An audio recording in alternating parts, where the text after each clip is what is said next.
아, 개막식에서 저희가 태극기를 만들었던 바로 그 시즌에 이런 댓글이 있더라고요. 펩시콜라와 한국은 어떤 관계가 있습니까? 네, 여러분 안녕하세요. 만나 뵈서 반갑습니다. 사실 여기 나이 드신 분들은 좀 아시겠죠? 제가 어릴 적부터 배우였습니다. 제가 1965년도에 KBS 어린이 시간에 그 음방울과 차돌이라는 프로에 차돌이로 데뷔를 했습니다. 그 아주 우연한 기회였어요. 초등학교 3학년 때 같은데, 그 담임 선생님이 제가 국어책을 또박또박 잘 읽는다고 그 어린이 뭐 이야기 대회 그런 대회를 한번 나가보라고 그래서 그 엄마가 원고를 써주시고 그 이야기 대회에 제가 나갔는데 어떻게 운 좋게 1등을 했어요. 그래서 KBS 어린이 시간에 출연을 하게 됐죠. 그래서 그 어린이 시간에 출연을 해서 제가 그 상 받은 그 이야기를 이제 방송으로 했습니다.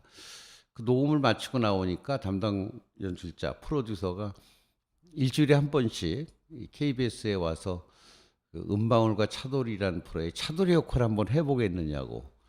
그래서 이거 얼마나 재밌고 신나요. 방송국이라는 데가 어릴 때 참 신기하고. 그래서 시작을 하게 된 거죠. 처음에 그렇게 우연치 않은 기회에 KBS 아역 성우로 이제 방송을 시작했는데 하다 보니까 그때는 텔레비전보다 라디오가 더 인기 있었던 시절이거든요. 그래서 라디오 연속극에 또 아역으로 출연하게 되고 그러다가 텔레비전이 생기면서 텔레비전 또 어린이 시간에 출연을 하게 됐죠. 뭐 똘똘이의 모험, 얄개전 이런 KBS 어린이 드라마 출연을 하고 또 그러다 보니까 또 성인 드라마에 아역으로 출연도 하고 그렇게 자연스럽게 배우 생활을 하게 됐습니다. 중학교 땐 중학생 역할하고 고등학교 땐 고등학생 역할하고 그런데 제가 20대가 좀 지나고 철이 좀 들고 저도 이제 뭐 생각이 좀 많아지는 그런 나이가 되면서 배우라는 직업에 약간 좀 회의가 오기 시작했어요. 배우라는 직업이 참 좋은 직업이긴 한데 어찌 보면 좀 수동적입니다. 말하자면 작가나 연출자가 저를 캐스팅해야 제가 일을 할 수 있는 거잖아요. 제가 마음대로 나 이 작품에 이 역할 하고 싶어. 그래서 할 수 있는 건 아니거든요. 그런데 제가 철이 좀 들고 생각이 들면서는 그렇게 캐스팅 되기를 기다리는 것보다는 내가 직접 작품을 좀 만들어 보고 싶은 그런 욕심이 생기더라고요. 뭐 남들은 다 흥부전을 하는데 난 놀부전을 한번 해보고 싶고 로미오와 줄리엣의 로미오로 캐스팅되는 것도 좋지만 좀 새로운 시각으로 로미오와 줄리엣을 좀 만들어 보고 싶고 이런 생각이 들어서 이제 연극 제작을 하기 시작한 거죠. 제가 20대 초반에 신촌에 아주 조그마한 소극장이 하나 있었습니다. 76년도에 생겨서 76 소극장이에요. 극장 이름이. 저희 또래 젊은이들이 모여서 만든 극단이었죠. 76년이면 제가 20살 때인데 그때 여러 대학의 친구들 또 연극영화과를 다니는 친구들 이런 친구들이 모여서 이제 극단을 만든 거죠. 그 극단에서 제가 연기도 하고 연출도 하면서 이제 제작을 시작한 거죠. 아, 재밌었어요. 참 재밌기도 한데 배우 할 때하고는 정말 다른 거더라고요. 전혀 다른 일이더라고요. 배우는 그저 연기만 열심히 하면 되죠.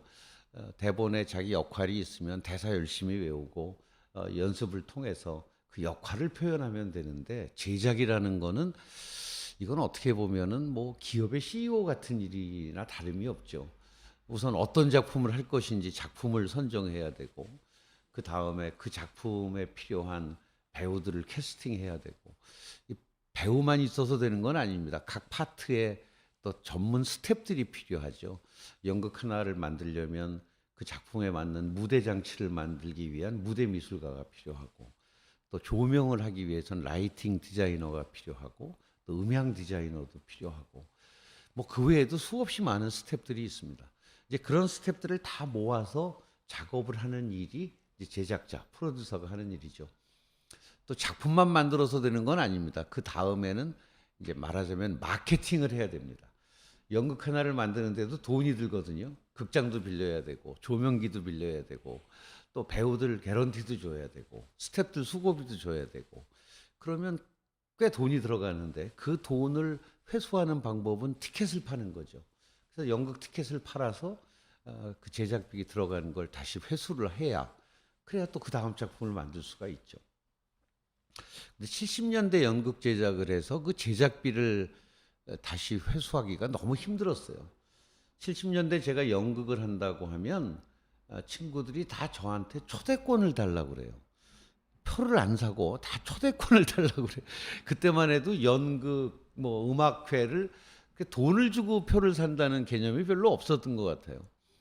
근데 제가 연극 하나 만들려면 꽤 돈이 들어가는데 죄다 공짜 초대권만 가져가면은 저는 그 제작비를 도대체 나중에 회수할 방법이 없죠. 그래서 제가 친구들한테 그런 얘기를 했어요. 야, 네가 음식점을 하면 내가 받는 음식점 가서 친구 가게니까 공짜로 밥 달라고 그러진 않을 거 아닌가. 네가 고깃집을 하면 내가 돈 주고 고기는 먹는데 네가 친구니까 냉면 하나 서비스로 줄 수는 있겠지. 나도 마찬가지다. 나도 이거 돈 들여서 만든 거니까 제발 티켓을 돈 주고 좀 사서 와라. 그럼 내가 팜플렛 하나는 서비스로 줄 수 있다. 근데 참 표 팔기가 힘들었습니다. 70년대 우리나라 연극의 관객들은 대부분 20대 여대생이 대부분이었던 것 같아요. 2대 숙대 없으면 연극 망한다고 할 정도로 2대 숙대 여대생들이 주로 주 관객이었고 그 남자들은 이제 데이트하는 여자 손에 이끌려서 할 수 없이 와서 앉아 있는 남자 관객들이 많았던 것 같고 그래서 어쨌든 연극을 해서 참 극단을 끌어나가는 게 쉽지가 않았습니다. 근데 제가 80년대부터는 이제 뮤지컬에 관심이 생겨서 뮤지컬 제작을 하기 시작했는데 이건 더 힘들었어요. 뮤지컬은 연극에 비해서 또 제작비가 많이 들어가거든요. 지금 뮤지컬 한 편을 제작하려면 여러분 뭐 많이 놀라실지도 모르겠는데 대개 창작 뮤지컬 한 편을 제작하려면 한 50억 정도가 들어갑니다. 또 외국에 뭐 여러분 잘 아시는 팬텀 오브 오페라, 캐츠 이런 라이센스 뮤지컬을 갖고 와서 한국에서 예술의 전당, 뭐 세종문화회관 이런 데서 공연하는 데는 100억 이상이 듭니다. 그러니까 그렇게 많은 돈을 들여서 공연을 만들면 결국 티켓을 팔아서 그 100억 이상의 수익을 올려야 그래야 조금 이익이 생기는 거죠. 근데 그 당시에는 물론 그렇게 큰 제작비가 들지는 않았지만 그래도 연극 한 편 만들려면 몇 천만 원은 들고 뮤지컬 한 편 만들려면 몇 억은 들었거든요. 다행히 저는 제작만 한 게 아니라 배우 활동도 하고 있어서 연극 제작해서 적자 나면 또 주말 연속극 하나 해서 돈 벌어서 빚 갚고 뭐 CF라도 하나 들어오면은 이제 목돈이 들어오니까 그 돈 가지고 또 연극 제작도 하고. 그런데 뮤지컬을 제작하면서부터는 적자가 나면은 제가 출연료 가지고 그 적자를 메꾸기에는 너무 규모가 커졌어요. 그 당시 제작비가 한 6, 7억 정도 들었던 것 같아요. 근데 그때만 해도 6, 7억이면 큰 돈이었습니다. 그래서 신문 문화면에 대한민국 공연사상 최고의 제작비를 들인 공연이 막이 오른다. 이런 기사가 날 정도로 제작비가 많이 들었습니다. 많이 들은 이유는 뭐 브로드웨이 뮤지컬만큼은 만들 수 없지만 그래도 잘 만들려고 노력하다 보니까 뭐 무대 제작비도 많이 들어가고 뭐 이러다 보니까 제작비가 많이 들었죠. 뭐 다행히 서울 공연을 마치고 부산, 대구, 대전, 광주 이렇게 여러 도시를 지방 공연을 하고 크게 적자를 보지 않고 끝낼 수는 있었지만 그 고래사냥을 끝내놓고 생각이 많아졌어요. 좀 더 좋은 공연을 만들려면 좀 더 많은 제작비가 들어가는데 그런데 이거 이렇게 수익을 내기 힘들어서는 더 이상 뮤지컬 제작을 하기가 쉽지 않을 것 같았습니다. 도대체 왜 우리나라에서는 이렇게 연극 뮤지컬을 제작하면 밤낮 빚을 지고 적자를 보는가? 이유는 간단하죠. 관객이 많지 않기 때문이죠. 그리고 대부분의 관객이 돈을 주고 표를 사기보다는 다 초대권을 바라는 관객이고 말하자면 시장이 형성이 안 돼 있는 거죠.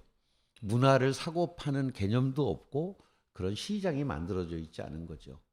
그래서 어떻게 하면 연극이나 뮤지컬을 제작하고 더 좋은 작품을 만들기 위해서 애를 쓰고 뭐 그 과정은 좋지만 결국은 경제적으로 수익이 나지 않으면 이 일을 계속하기가 힘든 거죠. 방법이 없을까? 방법은 역시 넓은 시장, 관객이 많은 곳에서 공연을 하는 방법밖에 없죠. 그게 바로 세계 시장이었습니다. 내가 이렇게 힘들여서 만든 공연을 서울, 대구, 대전, 광주, 부산만 갈 게 아니라 도쿄도 가고, 베이징도 가고, 파리도 가고, 이태리의 로마도 가고, 뉴욕도 가고, 이렇게 공연을 할 수 있다면 얼마나 좋겠어요.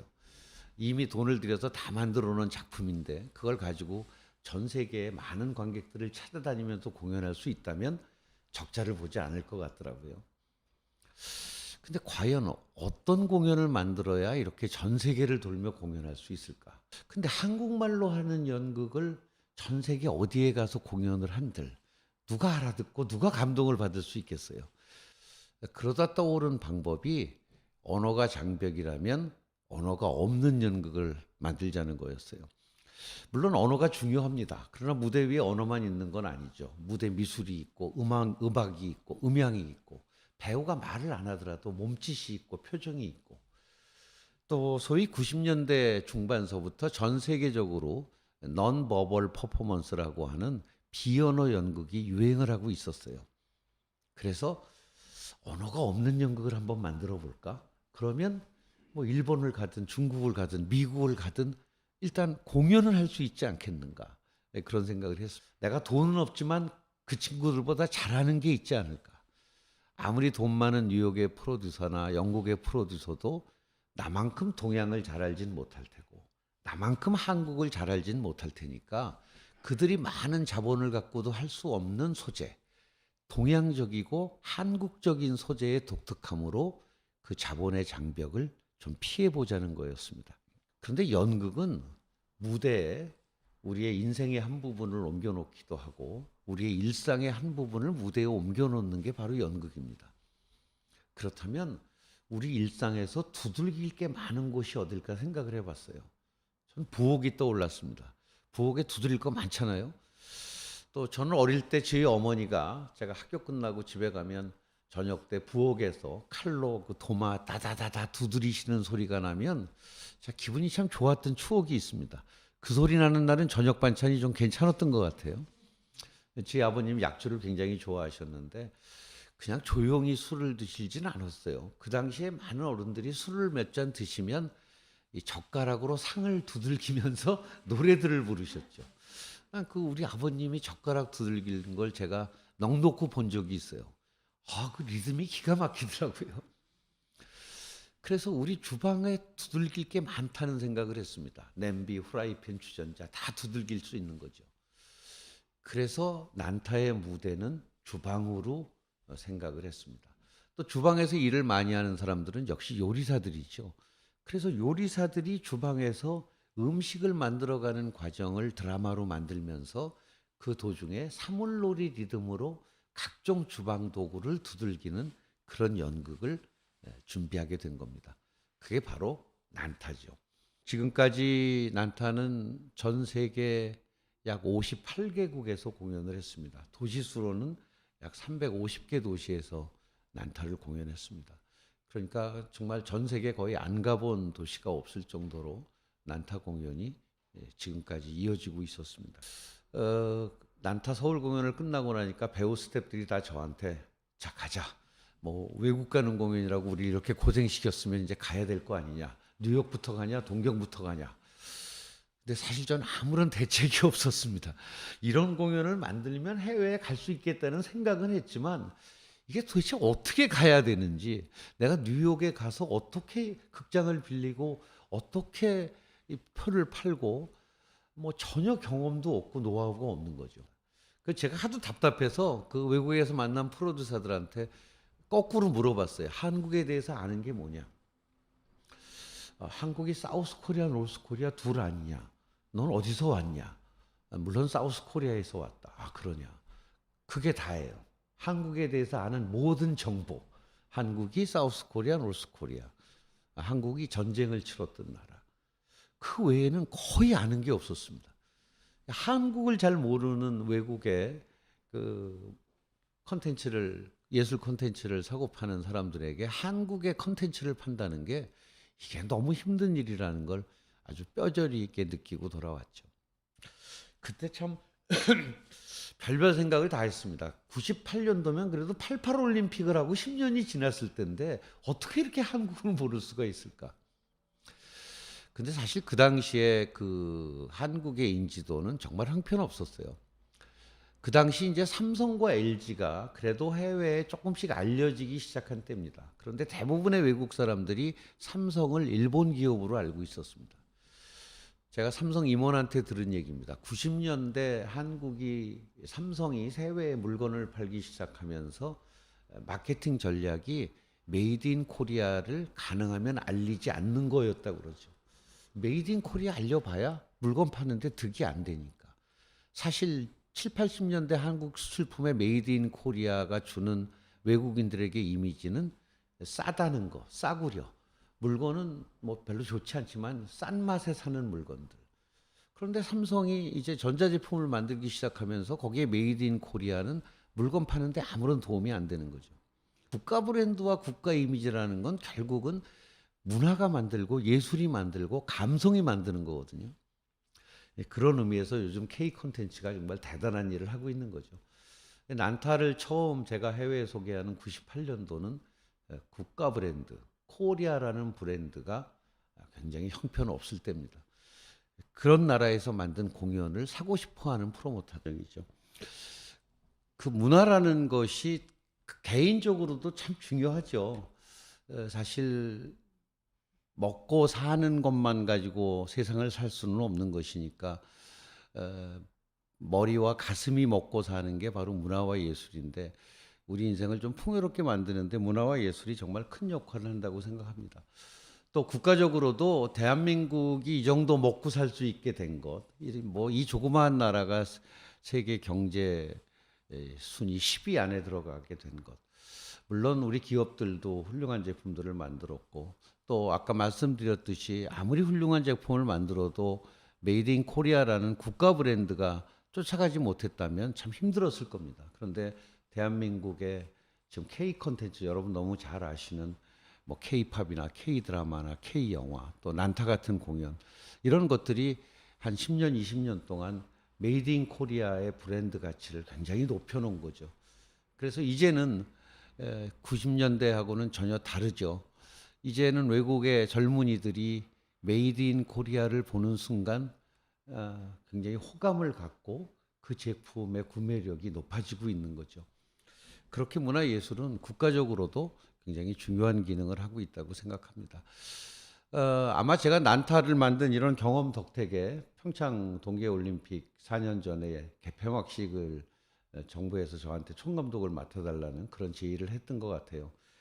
그래서 4년 전에 평창 동계올림픽 개폐막식을 맡아서 했는데 다행히도 또 국내외에서 좋은 그런 평가를 받을 수가 있었습니다. 제가 다음 주에는 그 평창 동계올림픽 개폐막식 만드는 과정에서 있었던 얘기들 그런 얘기들을 여러분께 좀 전해드릴까 합니다. 오늘 끝까지 경청해 주셔서 감사합니다.